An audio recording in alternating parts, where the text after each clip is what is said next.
Salut à tous, c'est Ben, je vous retrouve pour une nouvelle vidéo bac courte, une vidéo qui, encore une fois, traitera de la Pro B avec un concept un petit peu spécial. Mais avant ça, j'aimerais vous présenter Gauthier qui est avec moi aujourd'hui. Salut Gauthier. Salut Ben, j'espère que tu vas bien. Merci pour l'invitation. On se retrouve apparemment aujourd'hui pour parler d'une draft, c'est ce que tu me disais. Donc moi, pour ceux qui me connaissent du médium France Basket, depuis 3 ans déjà, j'ai également ouvert une page Planète Basket NM2 il y a un peu plus d'un an, donc sur l'actu NM2. Et donc j'essaie de vous actualiser sur la Pro B, notamment avec les acteurs Pro B pour ceux qui connaissent. Et je pense qu'on va passer un bon moment aujourd'hui. C'est ça, merci Gauthier. Et du coup, toi, tu habites du côté de Metz, c'est ça? Des C'est Canonniers? ça, ouais. C'est ça, Metz BC, un club qui est en N2 actuellement.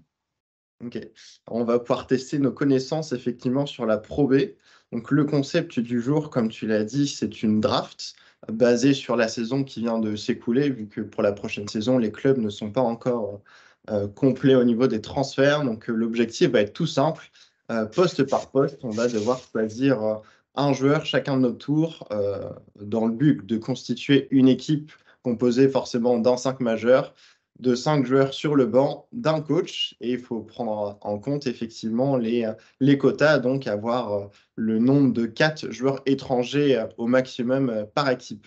Donc pas facile, mais je sens que ça va bien être marrant. Est-ce que tu es prêt, Gauthier, à commencer?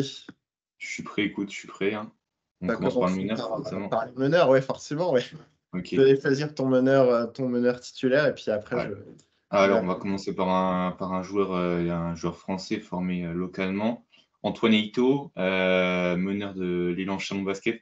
Et là, je vois que tu grimaces, je pense que tu l'avais peut-être pris. Forcément, au vu de sa belle saison, le leadership qu'il a apporté à l'élan Chalon qui avait prévu déjà cette remontée depuis 2 saisons en Betclic Elite. Pour moi, c'est un symbole parce que je ne sais pas si tu as vu cette finale de playoff.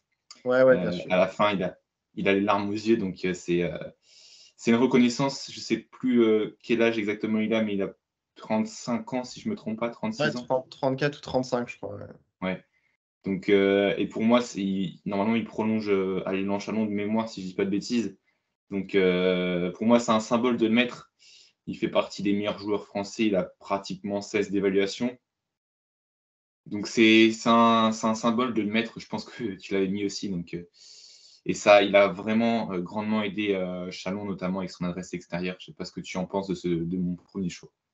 Ouais, bah, très très très bon choix. Moi, je l'avais effectivement mis dans ma liste pour les meneurs. Moi, je comptais vraiment le prendre en backup. Par contre, Ouais. j'avais un autre meneur devant lui, mais c'est déjà un premier coup dur pour moi. Bah, du coup, je vais enchaîner. Ça change pas trop du coup mon premier choix, puisque moi, je m'étais orienté plutôt vers un meneur étranger. Un meneur d'ailleurs dont j'avais parlé dans ma dernière vidéo et qui a fait une performance all-time cette saison, c'est AKMJ Williams, le meneur de... Ouais, peut-être que tu l'avais aussi, le meneur de Angers. C'est ça, Euh, en backup. ouais, tout Je simplement, vois parce ça. que ouais, j'ai essayé de construire une équipe, on verra sur les prochains choix, mais assez complémentaire. Et c'est un meneur que j'adore, notamment parce qu'il fait bien tourner Hmm. la boutique. C'est un extraordinaire passeur, mais pas que, même s'il a un petit gabarit, il faisait partie des meilleurs intercepteurs de Pro B. Donc, il est aussi présent défensivement et je pense que c'est vraiment une bonne option pour construire une équipe de Pro B à KMJ Williams. Ouais, et on connaît son nouveau club aussi, il vient de signer à Rouen. Un C'est choix ça. très intelligent de Rouen qui remonte directement de N1. Ouais, C'est puis intéressant. c'est surtout qu'il va retrouver son ancien coach, puisque c'est Sylvain Delorme, Delorme maintenant qui est à ouais. Rouen et ils étaient montés ensemble avec Angers justement de la N1 à la Pro B. Ouais, c'est intéressant parce que c'est un joueur qui joue en N2 il y a de nombreuses années. Si je dis pas de bêtises, du côté de Garonne Avenir Basket, donc franchement, c'est intéressant. Ouais, il franchit les étapes. Meilleur passeur de Pro B, je crois, cette Mm. saison. Donc il s'impose vraiment comme un très bon joueur de la division. Malgré sa blessure, on voit qu'en play-off, il est absent. Bon, finalement, il est remplacé par Par Kelly, Ryan Kelly, je crois. voilà, qui a joué à Lille, notamment à Boulazac aussi. Et au final, en fait, je pense qu'il manque à cette équipe d'Angers qui est pas si loin de faire tomber Chalon, hein, au final. Et il faut rappeler qu'ils ont gagné la Leaders Cup Angers, hein. Ça, je pense que tu l'avais rappelé dans ta dernière vidéo. Ouais, Donc, voilà. ouais, clairement. Ouais, c'est clairement la meilleure pièce d'Angers cette saison, quoi. Mm. Mm. Bon, du coup, je vais peut-être passer à mon backup meneur. Ou peut-être à toi, non, je sais pas si tu vas Non, alterner. vas-y, on peut alterner. Ok, bon, du coup, il faut que je réfléchisse rapidement. Euh, Que j'ai Williams, pas c'était pris- ton meneur backup à la base? Ouais, C'était ouais, ton ouais. meneur. Ok, donc on avait en fait les mêmes choix sur le poste de Ah, meneur. tu vois. Ouais, ça paraît logique un peu. Bah écoute, il faudra que je cherche un autre américain, faudra voir. Je vais prendre Bubu Palou d'Évreux. Alors, Alors, ok. peut-être qu'il n'a pas joué toute la saison, donc ça, on peut contredire ou pas. Mais franchement, c'est l'homme du maintien, c'est l'homme qui a failli emmener Évreux en play-off. Une remontée folle de ce club, hein, de Normand de Nino Aceric, qui avait gagné la Leaders Cup l'an dernier, enfin en 2022. Il crucifie Boulazac, hein, c'est un match que j'ai vu bien sûr sur la plateforme LNB TV. Je ne sais plus si tu as vu la fin de match totalement folle quand il met 2-3 points, Ouais, également avec un certain Keith Wright. Et donc ouais. ce Bubu Palo, lui, il va rejoindre Antibes. Donc tu vois, ils montent des grades, hein, parce qu'Antibes qui est plutôt aspiré à vraiment jouer la montée, alors qu'Évreux est plutôt dans une optique outsider, je pense. Donc c'est quand même un des hommes forts et un des grands coups d'Évreux. Évreux qui a vraiment, si on peut en parler rapidement, fait une très belle fin de saison. Si on regarde le classement sur les 15 derniers matchs, il doit être dans le top 5, si je ne me trompe pas. Donc franchement, un très bon meneur de jeu. Donc c'est pas un Américain, je crois qu'il est bosnien, si je dis pas de bêtises. Ouais, je crois que c'est un Cotonou, ouais. Ouais. Je suis en Ouais, train de réfléchir pour. ouais. Ouais, bah écoute, je m'attendais pas à ce choix-là, effectivement, et c'est vrai qu'il a raté pas mal de matchs cette saison.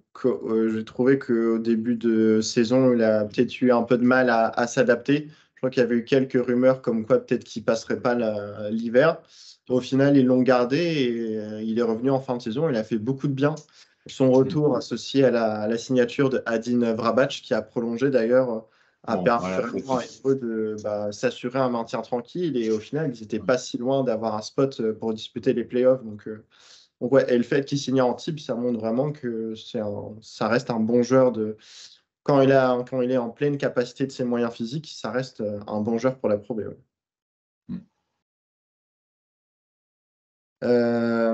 Eh bien, c'est à mon tour de faire un choix pour le meneur backup. Pour le coup, ça m'embête vraiment que Antoine Eto'o soit pas disponible. Et j'ai pas envie de cramer non plus tous mes spots de joueurs étrangers. ouais. Donc, je vais partir sur un autre meneur français. Je vais prendre Mathieu Guichard.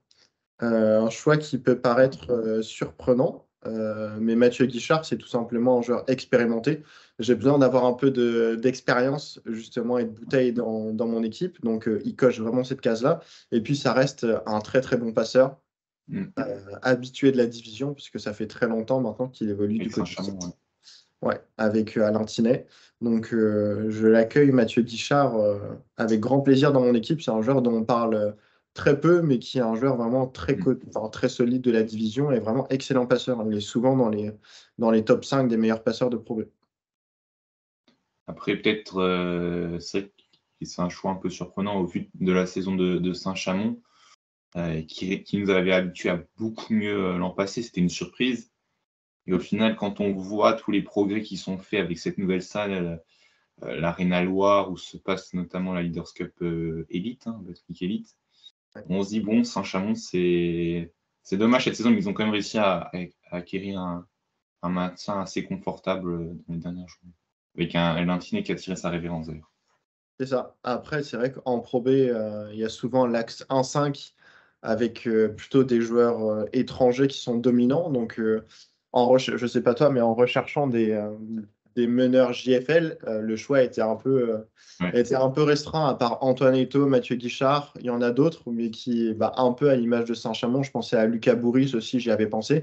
Mais Quimper a fait une saison difficile, donc des meneurs JFL d'expérience sur ce poste-là, il n'y en a pas tant que ça au final en Pro B. Non. On passe aux arrières. Écoute, vas-y, hein. Je te laisse commencer quand même, cette fois-ci. Laisse commencer, ok. Alors, mon extérieur, mon arrière sera un arrière JFL qui jouait du côté de l'ASA Basket. C'est Tom Dickbeu. Pareil, j'en ai parlé dans ma précédente vidéo. Ouais. Un jeune joueur à très très fort potentiel. J'aime beaucoup son style de jeu. Il est un peu faible, c'est vrai, dans les pourcentages d'adresse extérieure à 3 points, mais il est vraiment hyper polyvalent. Il coche toutes les cases statistiques. Il est capable de scorer. Il agresse vraiment les défenses. Il prend des rebonds, il fait des passes. Donc il a vraiment une très forte activité. Et c'est un joueur vraiment en JFL. Pour moi, c'est un joueur élite de la Pro B. Élite, après, moi, pour te dire, j'avais vu un match carrément, c'est le seul match de Pro B que j'ai vu sur un parquet cette année, du côté de l'Alliance pour Alsace. C'était contre Champagne Basket et bon, il n'y a pas eu de match. Hein. Champagne Basket, excellent, plus de 45 points d'écart. Donc là, c'était un non-match de toute l'équipe. Ouais. Et forcément, quand tu te dis, tu vois le fils d'Alain Dickbeu, et finalement, il te fait un match, bon, il a 8 points. Enfin, c'est vrai que c'était une révélation. Moi, je l'avais coché au cas où dans ma liste de secours, mais je ne l'avais pas mis, tu vois. Donc, je me suis dit, si tu prends un joueur que j'ai pris, je vais peut-être le mettre. Mais voilà. Tu l'as pris, donc c'est parfait pour toi. Ouais. Mais en tout cas, on va voir où il va rebondir. On parlait de l'étranger dans certains médias, donc Ouais, pourquoi pas. Hein. Mais effectivement, il va commencer à être bientôt au-dessus du lot pour la Pro B. Ouais, puis il a enchaîné beaucoup de blessures. Donc là, c'était, on va dire, sa première vraie grosse saison sans pépin physique. Et il a pu montrer ce qu'il valait, quoi. Ok, ça marche. Je vais choisir mon extérieur arrière maintenant, là. Tu veux. Ouais, vas-y. Du coup, moi, je vais prendre Marquis Jackson, un Américain. Ancien joueur de l'ALM Évreux, que j'ai aussi vu jouer cette année beaucoup de fois, dont une fois avec Champagne Basket, qui a vraiment été l'un des hommes du match, une grosse adresse extérieure. On voit qu'il a de l'expérience, il a plus de 30 ans, il me semble. C'est un joueur qui a prolongé avec Champagne Basket, donc ça montre qu'il veut s'inscrire sur le projet et pourquoi pas faire forcément remonter ce club de Champagne Basket qui a perdu en finale de play-off. Je me dis, je le prends parce qu'il a quand même fait une belle saison, même si en play-off ça a été compliqué pour lui face aux lignes extérieures de l'élan Chalon-sur-Saône. Il a peut-être pas réussi à peser, mais il fait quand même une très belle saison. Et quand on voit la saison crescendo de Champagne Basket, qui finit quatrième ou troisième, je ne sais plus, de la saison régulière. Quatrième, je crois, ouais, derrière. Lille est troisième, ou alors c'est l'inverse. Ouais. Ils font une belle saison, hein, Champagne Basket, franchement.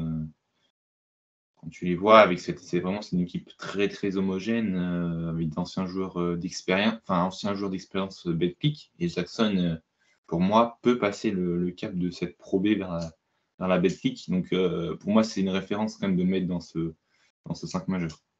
Je sais pas ce que tu en penses. Petite dédicace à French Prospect sur Twitter, hein, le fan de Champagne Basket. J'avais pensé à Marquis Jackson.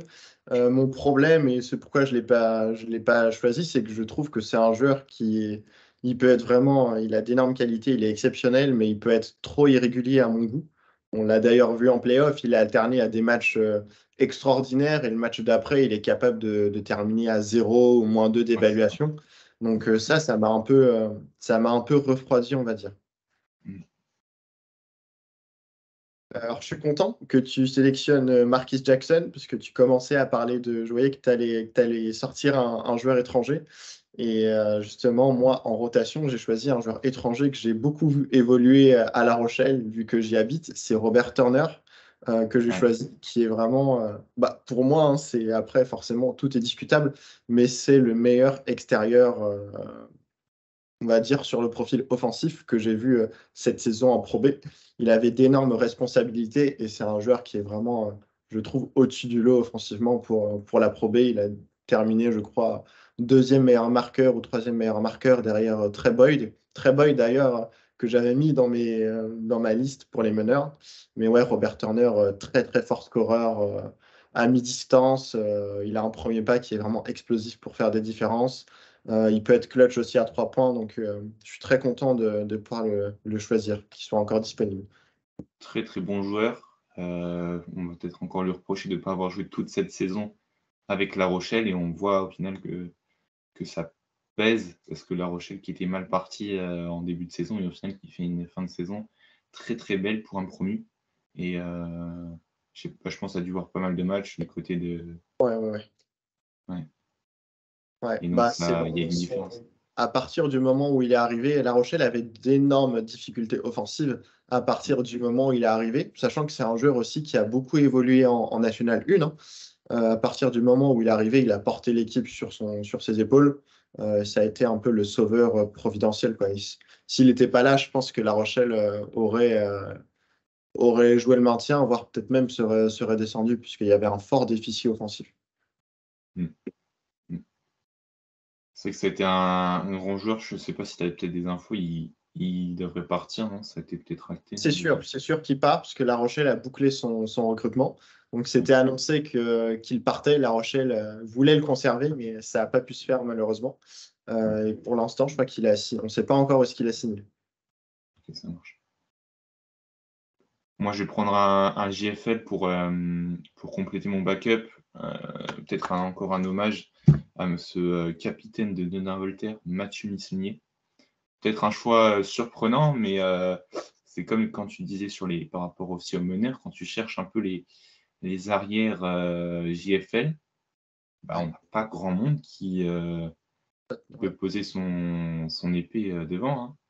ouais, c'est clair. Donc, Mathieu Missonnier qui a contribué au maintien de Denain Voltaire, une équipe de Denain Voltaire qui était plutôt bien partie en début de saison, je ne sais pas si tu te souviens, et au Ouais, final, un hiver assez difficile jusqu'au mois de mars à peu près, et une fin de saison très très positive pour Mathieu Missonnier qui va très certainement, je ne sais pas où signer, mais en tout cas il quitte Denain, et pour moi il a réussi à guider cette équipe assez jeune, entre un mélange d'expérience et de jeunesse. Donc, c'est une bonne saison et pour moi, le mettre dans cette équipe, c'était important. Je ne sais plus ses stats, ils sont pas non plus, elles sont pas non plus exceptionnelles, mais c'est quand même un joueur qui défend bien et c'est ouais. important de le mettre pour moi. Ouais, c'est un joueur d'équipe. Alors, je suis plus surpris du fait que tu aies choisi en arrière, quand pour moi c'est vraiment un meneur, mais pourquoi Ouais, pas effectivement l'associer avec un autre meneur à côté. Je pense que ça peut se faire aussi. Ouais. ouais, j'avais aussi coché, ouais, au niveau des meneurs, tu vois, mais sinon après en arrière, je suis embêté, parce que j'avais pris Turner dans mes choix, Digbe aussi, donc Jackson j'ai pris. Ouais, Peut-être Choupas, peut-être, donc j'avais coché aussi Sofiane Briki et Luc Loubaki, au cas où en JFL sur les postes arrière. Boliki qui a signé à la SIG Strasbourg, un très bon choix. Ouais, en première division. Ouais. Ouais. Ouais. Écoute, ça en effet, nos postes arrière sont complets. Je te propose de commencer cette fois-ci pour les ailiers. Ok. Alors j'ai pris un nom GFL. Je voulais souligner la belle saison de Lille Métropole Basket, Yann Philippe, qui, D'accord. euh, qui quitte le Lille Métropole Basket, si je dis pas de bêtises, qui a fait une belle saison. Pour moi, c'est quand même un joueur entre la courroie du poste 4 et il a quand même réussi à assurer une transition entre ce poste 2 et ce poste 4. C'est un joueur qui peut également de temps en temps dépanner sur le poste 4, bon, c'est assez rare. Et pour moi, il a vraiment servi à Lille dans les moments forts de cette saison et la place en play-off de Lille n'y est pas pour rien. Enfin, il n'en est pas pour rien. Il y a contribué pardon, à cette belle place en play-off et au final, ils sont éliminés dès le premier tour, si je ne dis pas de bêtises, face à Orléans. Donc, malheureusement, c'est c'est dommage pour Lille, mais ils sont demi-finalistes de la Leaders Cup. C'est quand même une belle saison pour un club qu'on ne voyait pas souvent en play-off. Et là, il y a quelque chose qui est en train de se bâtir avec Jean-Victor Traoré aux manettes à la direction générale. Ouais. Ok, très bien. Un peu surpris de ce choix-là. Je t'avoue que moi, je ne l'avais pas du tout ni sur mon poste 3 ni sur mon poste 4, mais ça veut dire que la voie est libre du coup pour moi. Moi, j'ai pas dans ma liste pour les postes 3, j'ai mis aucun joueur étranger, j'ai sélectionné que des JFL. Et je vais commencer du coup avec Digue Diawara, malgré la saison très décevante de Quimper qui les a vus descendre cette année. Du coup, Digue Diawara, il a tiré son épingle du jeu, il a fait une saison extraordinaire, tout est relatif, mais il a fait une très grosse saison. Il faut savoir que c'est un poste 3 qui est très grand. Il peut jouer aussi sur le poste 4. Je crois qu'il doit faire 2,6 m, quelque chose comme ça. J'avais décalé sur le poste 4, moi, personnellement. Ouais. Il est très long, très grand, donc il peut être très dissuasif défensivement, mais il a aussi montré des progrès offensifs. Donc j'avais besoin aussi d'avoir un peu d'envergure et de joueurs capables de défendre dans mon équipe. Donc Digue Diawara, c'était mon premier choix sur le poste 3. Ok, ça marche. Tu vois, là, je suis embêté parce que faut que je réfléchisse à un GFL pour le poste 3. Enfin, sur le poste 4 après. Ouais. Ça va être compliqué. Moi, je vais peut-être déjà proposer le backup de Liane Philippe. Un choix peut-être surprenant, mais bon, ça va peut-être pas compter, mais ça s'inscrit dans la durée. Pour moi, c'est vraiment positif. Melvin Ingersa, qui sort d'une très belle Coupe du Monde. Peut-être le meilleur joueur de cette équipe de France et qui s'est révélé avec Saint-Quentin. Je crois que c'était sa première année professionnelle. Ouais, il me semble. Hein. Il sortait si j'ai pas dit, il sortait du Pôle France. Donc, et le voir à près de 20 minutes de jeu avec Saint-Quentin, c'est déjà pas mal. Et il a été élu meilleur jeune, donc c'est pas pour rien. Je ne sais pas s'il va poursuivre. Je pense que c'est le but qui reste à 50 ans. Ouais, c'est vrai que ça paraît logique dans la durée. Et donc, pour moi, c'était intéressant de le mettre dans ce backup, dans ce rôle de remplaçant, parce qu'il n'a pas commencé non plus beaucoup de matchs cette saison, mais c'est peut-être. Il n'est pas loin d'être mon 6e homme dans cette équipe. Voilà. Ouais, je l'ai trouvé très mature dans son jeu avec Saint-Quentin, avec une adresse extérieure aussi assez fiable quand même, faut le souligner. Pour un jeune joueur, c'est souvent l'adresse extérieure qui pêche. On l'a vu avec Tom Digbeu notamment, mais Agença, il est vraiment très fiable à 3 points. Il a vraiment pesé. Si Saint-Quentin est monté, il a eu aussi, lui, sa part du gâteau. Donc, ouais, vraiment un excellent choix et un vrai joueur d'avenir, un vrai jeune d'avenir pour l'équipe de France, je pense. L'équipe de France jeune déjà, mais ouais, c'est vrai qu'il va peut-être bientôt arriver. On se demande est-ce qu'il a le potentiel pour être drafté ou pas. On verra, ça dépendra de son évolution et de ce qu'il est capable de produire aussi en première division. Mais pourquoi pas, il semble avoir les capacités et les qualités aussi athlétiques pour figurer parmi les prospects NBA. Donc pourquoi pas, on verra. Je t'avoue que je ne l'avais pas mis dans ma liste, mais au final, tu m'as convaincu avec mes finages en ça. Mais moi, en backup de Didier Diawara, j'ai mis Kenny Baptiste. Qui a fait une saison à Chalon, qui est arrivé, je crois, en cours de saison à Chalon, alors qu'il jouait au MSB au Mans. Il a vraiment énormément apporté du côté de Chalon. Et j'avais envie un peu d'un profil un peu similaire à Didier Diawara, dans le sens où c'est deux joueurs qui peuvent jouer à la fois poste 3, poste 4, qui sont assez grands, athlétiques, qui peuvent défendre, apporter et puis qui ont une marge de progression offensive. Donc, quand l'un va sortir, l'autre va rentrer et je vais conserver à peu près le même profil. Donc voilà, Kenny Baptiste et donc 2 JFL pour moi sur le poste 3. Alors, je vais te laisser pour le poste 4 parce qu'il faut que je réfléchisse. Ouais, ça tombe bien. Alors moi, pour le poste 4, mon premier choix, ça va être... Après, du coup, je suis biaisé parce que je sais que toi, il faut que tu cherches un JFL. Et Enfin, en fait, non, même pas parce que, attends. J'ai Okay. pas l'eau en non JFL. J'ai pris Jackson, Ken Philippe. Après, ouais. Et à la rigueur, encore, après, ça va dépendre. Ça dépend des niveaux, ouais. Ça va dépendre de tes choix. Donc, je sais pas si je prends un JFL, donc je modifie tout. Alors moi, mon premier choix au poste 4, c'est un joueur qui joue à Orléans, qui a pour moi été le plus régulier et le meilleur joueur d'Orléans cette saison. C'est Tyrone de la Thibaudier. Thibaudière, qui est Cotonou. Un joueur, ouais, on savait que c'était un bon joueur. Il avait joué du côté de Rouen, notamment. Je ne pensais pas qu'il ferait une saison à ce niveau-là. Il a Moi aussi, je porté les ai pas vraiment beaucoup. l'équipe d'Orléans pendant une bonne partie de la saison, au scoring, dans le leadership, capable de prendre des rebonds également. Donc, je sélectionne Tyrone de la Thibaudière. Là aussi, un joueur d'expérience pour encadrer les jeunes que j'ai pu prendre avec Diawara, Baptiste, Digbeu. Donc ouais, de la Thibaudière pour avoir un joueur aussi capable de s'écarter et d'être un peu efficace aussi à 400 mètres pour libérer un peu la raquette. Hmm. C'est qu'il a fait une bonne saison avec Orléans. Je n'avais pas forcément envie de le mettre de mon côté pour avoir plus une équipe. Voilà, c'est un choix, mais c'est vrai que c'est un joueur qui a pesé dans cet effectif. Ouais. Dans cet effectif et dans cette saison de Pro B aussi. Ouais. De toute façon, Bon, il je a- réfléchis. cette saison, je trouve qu'il y a quand même beaucoup de joueurs qui ont dominé à l'intérieur, mais qu'on peut mettre à la fois sur le poste 4 et à la fois sur le poste 5. Donc je Bah, pense que tu vas tu vas voir. dire des joueurs en 4 que moi j'ai peut-être mis en 5. J'y vais pour mon poste 4 titulaire. Ouais, Ok. Bon, bah, je pense que je vais le prendre parce que j'ai vraiment envie de le prendre et j'ai pas envie que tu le mettes. Je vais prendre Gavin Kensmith. Je pense que je sais pas si tu l'as sélectionné. je l'avais sélectionné, mais pour le mettre moi en pivot. En pivot. Ok. Donc, Gavin Kensmith, je l'avais prévu en backup donc de Dike Diawara au niveau du poste d'ailier fort. Ouais. C'est le seul joueur qui a réussi à sauver Aix-Maurienne d'une saison très, très, très, très, très, très compliquée.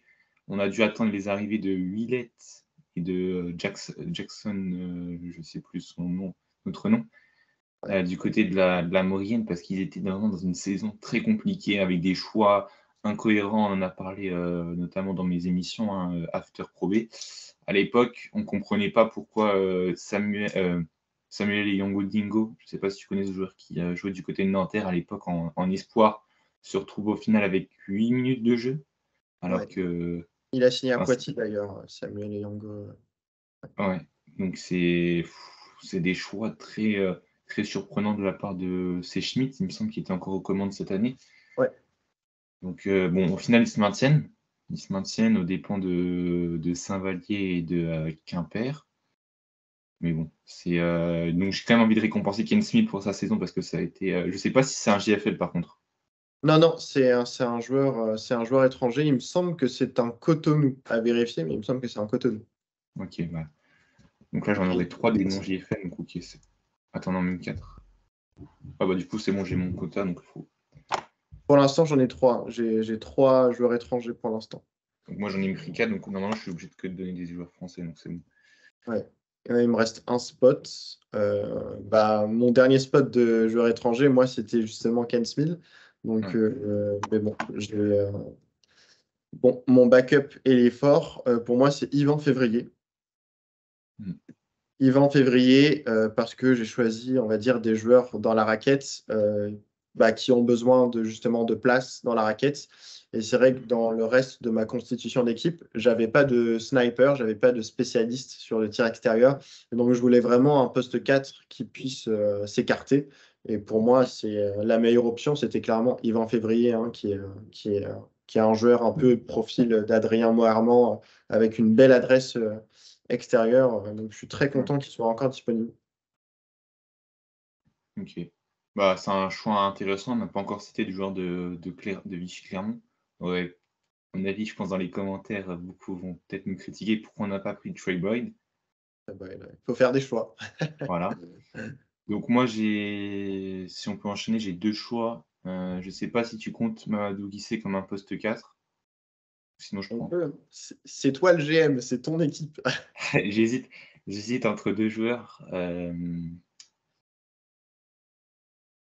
Ouais, je vais prendre Lionel Godou sur le poste 4, qui peut jouer aussi poste 3, mais bon, c'est assez rare. Donc 2 joueurs de l'élan Chalon Basket. Bon, il n'y avait pas de limite sur ça. Mais Lionel Godou, c'était quand même un joueur qui a su compléter la raquette quand Mike Gelabal a connu un accident dont d'ailleurs il s'en est sorti. Donc, on lui souhaite un prompt rétablissement. Et normalement, il devrait être bientôt de retour. Il a quand même bien contribué sur le poste 4 en playoff. Donc, moi, j'ai surtout vu cette partie. Donc, pour moi, c'est un choix intéressant parce qu'il a de l'expérience. Mais il a cette complémentarité également sur le poste 5. Mais il peut quand même un peu jouer écarté de la raquette. Ok, bon choix. Une raquette, un duo solide, hein, Ken Smith-Godou, c'est très solide. C'est à toi de commencer par les pivots, ce qui m'arrange pas, puisque ce qui m'arrange pas du tout, mais vas-y, commence. Alors là, j'ai 2 choix. Enfin, j'ai même 3 choix. Enfin, c'est les Bah, 3, je je pense pense, qu'on doit avoir les mêmes choix, hein. tu les as aussi checkés. Attends, je regarde un peu mon équipe sur le 5 majeur. Alors. Bon, je vais prendre Dosuyovo de Saint-Quentin, le MVP de cette saison de Pro B. Un choix fort. Bon, après, j'avais peut-être Bastien Vautier, mais bon, j'avais déjà Liane Philippe dans mon équipe, donc je voulais un peu varier. Il y avait aussi peut-être, moi j'avais coché d'autres joueurs, bon je ne vais pas te les dire, sinon tu vas peut-être les prendre. Mais Dosuyovo, voilà, c'est un choix très très logique au vu de sa saison. Il finit à près de 10 enfin il a 7-8 rebonds, il a plus de 18 points. Donc c'est un choix important et il s'est métamorphosé avec Saint-Quentin et avec un excellent Julien Mahé au coaching. Donc c'est vraiment un régal de l'avoir vu jouer cette saison. Je ne sais pas ce que tu en penses. Oh bah, ouais. J'ai rien à dire de plus. C'était mon premier choix, MVP de la saison. Il a vraiment dominé, donc ouais, bien joué. Ce qui limite mes choix, puisque moi, comme je t'avais dit, j'avais mis aussi Gavin Kensmill dans ma liste pour les pivots, donc ça me fait déjà 2 joueurs que je peux plus mettre. Mais ouais, ouais, c'était vraiment la doublette que je voulais mettre au poste de pivot, Dosuyovo et Gavin Kensmill. Donc je suis bien embêté. Je vais partir du coup sur Bastien Vautier, hein, qui a fait une énorme saison du côté de Lille, qui mérite d'avoir une place quand même dans cette draft. Très fort au scoring, très bon rebondeur. À mon goût, peut-être un peu trop touché rapidement par les fautes et en délicatesse un peu défensive. Euh, mais bon, impossible de pas le sélectionner, sachant que Dosuyovo et Ken Smith étaient déjà pris. Mais il revient d'une blessure assez douloureuse. Il y a de ça 2 saisons et il avait déjà un peu commencé à reprendre des gammes avec Quimper l'an dernier. Ouais. Franchement, c'est un joueur. Bah, là, il vient de signer au Portel, donc ça va être intéressant de le voir de retour en Betclic après son passage à Nancy. C'est ça. À noter que dans mon équipe, du coup, j'ai 3 joueurs qui évolueront ensemble au Portel l'année prochaine. Didier Diawara, Yves en février et Bastien Vautier. Écoute, c'est un choix singulier. Ouais. C'est un choix singulier. Donc maintenant, je vais peut-être donner mon deuxième, mon backup. J'hésite encore entre 2 joueurs, même 3. Bon, allez. Forcément, Mathieu Boyer sur le poste 5. Ça me paraît un choix assez logique. J'hésite avec Junior Mbida, peut-être d'Orléans. Mais pour moi, Mathieu Boyer a quand même fait une belle saison, peut-être pas aussi belle que celle d'avant, mais il a quand même été toujours présent dans la raquette, épaulé par un Josh Ayayi. Mais il a quand même bien pesé dans le jeu de Saint-Chamond. Mais je suis un peu déçu quand même de sa saison par rapport à ce qu'il nous avait habitué l'an dernier. Mais c'est quand même un joueur fort sur le poste 5 et pour rebondir, il est dans le top 10. Donc, voilà. Ouais. Ok. Bah, moi, Mathieu Boyer, c'était un de mes autres choix. C'était celui que j'allais dire en complément. Donc, vraiment, là, tous mes choix sont quasiment épuisés. Donc, mon dernier choix, j'ai encore un joueur dans ma liste, mais je commence à hésiter avec un joueur que je n'avais pas considéré, qui est Mathias Markusson, mais qui Mais non, je vais quand même rester sur le choix de ma Il te faut, liste. Et dire, il te faut un nom JFL, non? bah, après, pas forcément. Je peux choisir un GFL. Je n'aurai pas atteint mes quotas. Donc après, tant qu'on ne dépasse pas les quotas, on fait comme on veut. Je vais partir sur Olivier Cortal. Olivier Ouais, c'est Cortal, vrai. parce que, pareil, j'aurais pu prendre Mathias Marcusson, mais sachant que j'ai déjà Bastien Vautier qui a besoin de jouer près du cercle, j'avais envie de prendre aussi un joueur qui soit un peu capable de s'écarter derrière. Mm. Donc, Cortal, c'est un joueur qui peut jouer à la fois poste 4, poste Ouais. 5, Mm. peut tirer à 3 points aussi, donc ça me paraît plus complémentaire que Marcusson dans la raquette. Ouais. Capable de prendre des rebonds aussi, donc voilà, Ouais. un duo JFL comme toi. C'est important aussi parce qu'on c'est le seul joueur de Boulazab qu'on a donc sur les 20 joueurs qu'on a sélectionnés. Donc tu vois, j'ai sorti le t-shirt là, ils ont quand même fait une bonne saison Boulazac, bien que la blessure de Nick Moore qu'on a tous les deux pas sélectionné parce qu'on n'a pas fait toute la saison, mais vraiment c'est peut-être un joueur s'il avait fait toute la saison, moi que j'aurais mis. Mais ouais, c'était important, ouais, effectivement, de mettre quand même un joueur de Boulazac dans ces 20 joueurs qu'on a sélectionnés. Ouais. Voilà. Et alors, il nous reste à choisir du coup des coachs, puisque Moi, je vais nous, te on, laisser commencer, hein, on est parce que léger, donc il va falloir qu'on choisisse un coach. Euh, J'avoue que je suis embêté, puisqu'il y a deux coachs que j'apprécie énormément. Euh, Deux coachs que j'apprécie énormément. Alors, laisse-moi revoir mon équipe. Donc, si je récapitule dans mon équipe, j'ai AKMJ Williams, Mathieu Guichard, Tom Digbeu, Robert Turner, Didier Diawara, Kenny Baptiste, Tyrone de la Thibaudière, Yvan Février, Bastien Vautier et Olivier Cortal. Eh bien, en coach, euh, j'ai pas envie de prendre le coach le plus évident. hmm, Donc, je vais partir sur Guillaume Vizade, qui je trouve est un coach vraiment montant. Euh, il fait de l'excellent boulot avec Vichy Clermont, hmm, un club qui à la base n'avait pas d'énormes moyens, mais il a su vraiment les pérenniser et en faire une équipe très intrigante et très intéressante. Il donne énormément de confiance aux jeunes, il est capable de bien ouais, justement les exploiter. Il s'appuie sur un effectif qui est aussi très large, avec 10, 11 joueurs.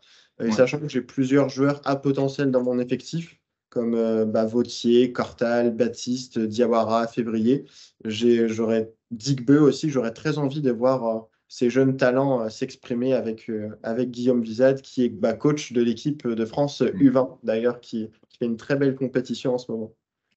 Ouais, ils sont en demi-finale à l'heure où on tourne, il me semble. C'est ça. Ouais. Écoute, moi je l'avais pas forcément sélectionné, mais c'est un choix intéressant. Comment tu nous l'expliques? Donc, ouais, donc laisse-moi réfléchir juste 2 secondes. Bon, je regarde Ah, juste mon équipe. j'aurais pensé que tu se serais jeté sur Julien May, et du coup. Ouais, non, en fait, j'ai pas trop envie de le prendre, même si voilà, c'est quand même le meilleur coach de l'année, il a quand même créé quelque chose à 55, comme je le disais tout à l'heure. Mais bon, j'ai quand même pris, oui, effectivement, Dossou-Yovo, Ingença. Euh, Moi, je vais prendre, allez, je vais prendre Ali Bouziane, le coach d'Angers. C'est mon troisième choix. Euh, Voilà, qui n'a pas non plus, si je me trompe pas, beaucoup d'expérience en Pro B. Si je dis pas de bêtises, je sais qu'il avait fait des passages avec Leylan Chalon, mais il me semble que c'était pas sur le coach principal. Ouais, il était adjoint, ouais. Voilà, donc c'est ses premières expériences en tant que coach principal, donc il a vraiment fait une très, très belle saison. Quand on voit, bon, moi j'ai quand même, j'ai pas KD Williams, je crois que j'ai aucun joueur étranger, mais bon, ça, c'est pas grave. Je vois très bien des gamins des garçons comme Missonnier, comme un Sam, une Ken Smith, adhérer à sa philosophie de jeu. Donc, pour moi, c'est vraiment l'un des meilleurs coachs de cette saison de Pro B et peut-être aussi un profil un peu différent que Guillaume Vizade, mais qui a cette même philosophie de jeu qui se rapproche de Vizade. En tout cas. Voilà. Ouais. Bah écoute, très bon choix, ouais, je l'avais aussi dans ma liste. J'avais Maé, Vizade et puis effectivement Ali Bouziane. Et je commençais aussi à réfléchir du côté de Alain Tinet, vu que Ouais. c'était, je crois, sa dernière saison. Ça aurait été le petit clin d'œil à Alain Tinet. Ça nous fait une équipe très intéressante. Est-ce que tu peux nous rappeler ton équipe? Alors, je rappelle mon équipe. Donc, j'ai d'abord rappelé le 5 majeur. Donc, Antoine Ito qui a joué à l'Élan Chalon Basket. Marquis Jackson, joueur US champion de basket. Yann Philippe, non JFL, de Lille. Gavin Kensmith, sur le poste 4, non JFL.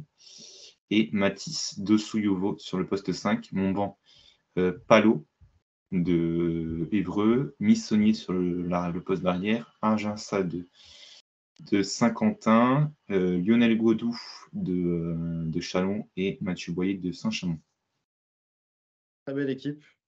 Très belle équipe. Et quant à moi, dans mon 5 majeur, j'ai AKMJ Williams de Angers, Tom Digbeu qui évoluait à l'AS Basket, Diguet Diawara de Quimper, Tyrande de la Thibautière de Orléans et Bastien Vautier qui jouait du côté de Lille. Et en rotation sur le banc, j'ai Mathieu Guichard de Saint-Quentin, Robert Turner qui évoluait à La Rochelle, Kenny Baptiste de Châlons, Yvan Février qui évoluait à Vichy et Olivier Cortal du côté de Boulazac, le tout coaché par Guillaume Vizade. Là aussi, une bien belle équipe. Ouais. Je dis ça, mais on n'a pris aucun joueur d'Antibes, si je ne me trompe pas. Non, mais tu as pris Boubou Palo qui va jouer Antibes.